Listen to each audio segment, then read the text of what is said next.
Bonjour, vous êtes aujourd'hui sur la chaîne YouTube, la chaîne de la CGL, et on va vous présenter l'activité d'une de nos associations, une association qui se trouve à Luzarches, dans le 95. Donc c'est un département qui est près de Paris, pour ceux qui nous écoutent et qui sont à l'autre bout de la France. Et donc cette association a mené une action contre son bailleur qu'on voudrait faire connaître parce qu'elle est exemplaire. Écoutez, maintenant, je vais appeler celui qui est le mieux placé que moi pour vous présenter ce qu'il a fait, c'est-à-dire Michel Picot, qui est le président de cette association. Michel, vous pouvez venir.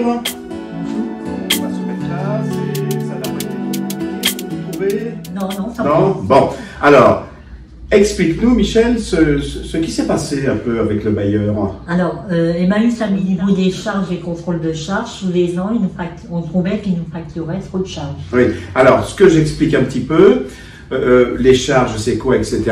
Les locataires qui payent une quittance, enfin qui payent la somme qui est écrite sur la quittance, sur cette somme, il y a d'une part le loyer qui est fixe et d'autre part il y a les charges locatives qui sont récupérables sur le locataire. Et parmi ces charges, il y avait, si j'ai bien compris, des charges de gardiennage. Oui, c'est ça, les frais de personnel. Les frais de personnel, d'accord. Alors le problème qu'on avait, c'est que la gardienne qu'on a devait faire le ménage, sortir les poubelles et faire de l'administratif. Et cette personne ne faisait que le ménage et l'administratif, elle ne sortait plus les poubelles. D'accord. Malgré tout, Emmaüs Habitat nous facturait 75% au lieu de 40% normalement, comme ça devait être prévu. Alors, une petite explication quand même. Lorsqu'un gardien fait ce qu'on appelle la rentrée, la sortie des poubelles et en même temps le ménage, le bailleur facture 75% de son salaire, enfin de son salaire et des charges fiscales, etc. Mais quand il ne fait qu'une de ces deux tâches, le bailleur ne doit facturer au locataire que 40%. Et donc, Emmaüs Habitat aurait dû récupérer 40% de son salaire et des charges sociales et fiscales, ce qui n'était pas le cas. Alors, qu'est-ce qui s'est passé? Alors, suite à ça, on a demandé à la CGL de nous aider. Monsieur Mamache nous a... Qui est le président départemental de la CGL, s'est déplacé. Il est venu nous voir, on a créé notre amicale. Oui. Et à partir de là, il nous a mis en relation avec le service juridique de la CGL. Et au fil du temps, on a réussi quand même à obtenir gain de cause au bout de 3 ans. Alors, vous avez obtenu gain de cause en faisant quoi exactement? Alors, avec l'aide du service juridique de la CGL, nous avons eu plusieurs réunions et comme on n'aboutissait pas, on a demandé à faire venir un médiateur avec lequel on a eu une réunion en mars 2021, donc 2022, pardon. Et dans l'intervalle, il faut dire aussi que dans l'intervalle, les responsables avec qui on avait affaire ont changé. Et on a une nouvelle équipe qui s'est présentée avec le médiateur. Là, c'est une nouvelle équipe du bailleur. Du bailleur, d'accord. Oui. Et cette équipe-là est arrivée avec un tableau et sur lequel, eux, ils n'ont même pas contesté finalement ce qu'ils nous devaient. Oui, alors, tu dis une nouvelle équipe est arrivée. Probablement que ce que vous aviez fait avec la CGL avant, c'est-à-dire de demander à un médiateur d'intervenir, ça les a fait bouger un petit peu. Parce qu'ils se sont dit, ils se sont dit, j'imagine, se sont dit, le médiateur d'abord, et après ça va être le jugement. Donc ils ont voulu, à mon avis, éviter le jugement. Éviter le jugement. Par contre, le premier interlocuteur qu'on avait eu, lui, ne voulait rien savoir.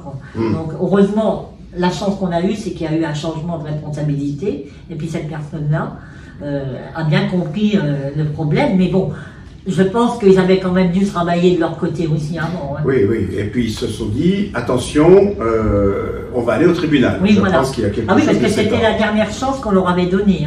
Si avec le médiateur, on n'avait rien obtenu, on allait plus loin.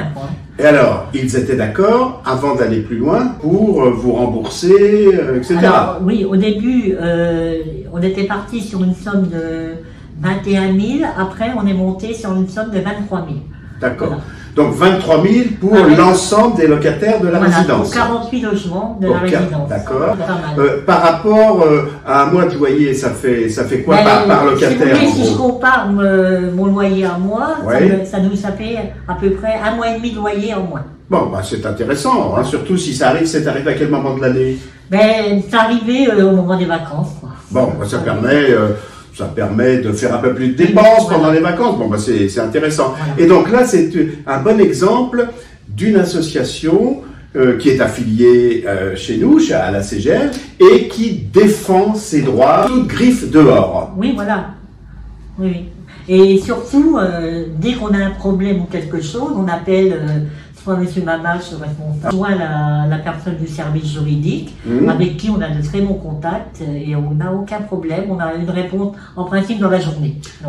Donc là, vous avez finalement obtenu assez facilement de ce bailleur. C'est pas le cas de toutes les associations. Non, quelquefois, il faut se battre beaucoup plus fortement. Voilà. En tout cas, bravo pour les résultats que vous avez obtenus. Merci. Et puis nous, on remercie surtout la CGL et puis le service juridique avec qui on est toujours en contact et le moindre problème qu'on aura, on les appellera. Et le souhait que je formulerai, c'est que vous soyez le moins possible en contact avec le service juridique, ce qui voudrait dire que vous n'avez pas de problème. Voilà, que ça se passe bien. Voilà. Alors aujourd'hui, on vous a présenté l'expérience d'une association. Bien entendu, il y a beaucoup d'autres associations à la CGL qui se battent pour leurs droits.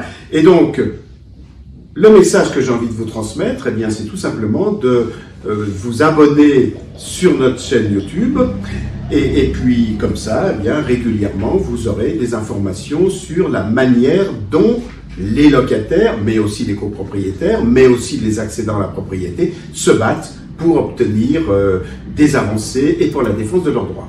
Donc, à bientôt, j'espère. Allez, merci. Au revoir, Michel.